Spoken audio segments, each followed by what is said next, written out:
কোষে দেখি 13 ক্লাস 10-এর 1 নম্বরের অঙ্ক বলা আছে ভেদের অঙ্ক। এ ও বি এর সম্পর্কিত মানগুলো দেওয়া আছে, এ আর বি। এ ও বি এর মধ্যে কোনো ভেদ সম্পর্ক থাকলে তা নির্ণয় করি এবং ভেদ ধ্রুবকের মান নির্ণয় করি। প্রথমে আমরা এ বাই বি নির্ণয় করব। যেমন প্রথমে আমরা যদি বলি যে এ বাই বি কত, তাহলে এ বাই বি যদি প্রথমে আমরা নির্ণয় করি 25/10, তাহলে এটা হবে 5/2। আবার এইটার বেলায় 30/12, সেটাও 5/6 দিয়ে কাটলে 5/2, তাহলে এটা 5/2, এটাও 5/2। আর এরপর আছে 45/18, 45/18 9 দিয়ে কাটলে 5/2, এটাও 5/2। তাহলে আর একটা আছে 250/100,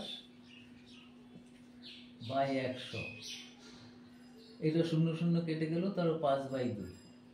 তাহলে প্রতিবারেই 5/2 হচ্ছে, তার মানে এটা ধ্রুবক। তাহলে এ বাই বি ইকুয়াল টু হচ্ছে ধ্রুবক। সুতরাং আমরা লিখতে পারি এ এবং বি এর মধ্যে সরল সম্পর্ক বা এ ভ্যারিজেস বি, এই কথাটা লিখতে পারি। এবং ধ্রুবকের মান হচ্ছে 5/2, ধ্রুবকটির মান হচ্ছে 5/2। এবার দ্বিতীয় নম্বরের অঙ্কটিতে আমরা যদি x বাই ওয়াই করি, x বাই ওয়াই, তাহলে কত হবে 18/3 মানে 6।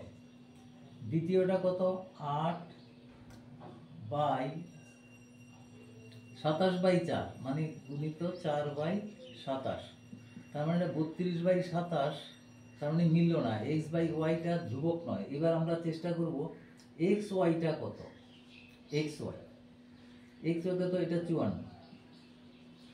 আর এটার বেলায় কি হবে 8 গুণিত 27/4 2, এটাও 54।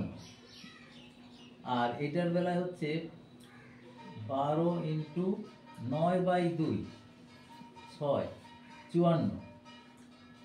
আর এখানে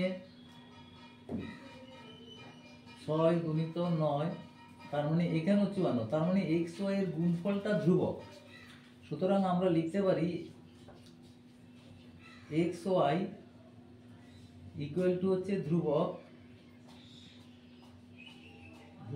সুতরাং আমরা লিখতে পারি এক্স ভ্যারিজেস 1/y, এই কথাটা, এক্স ভ্যারিজেস 1/y।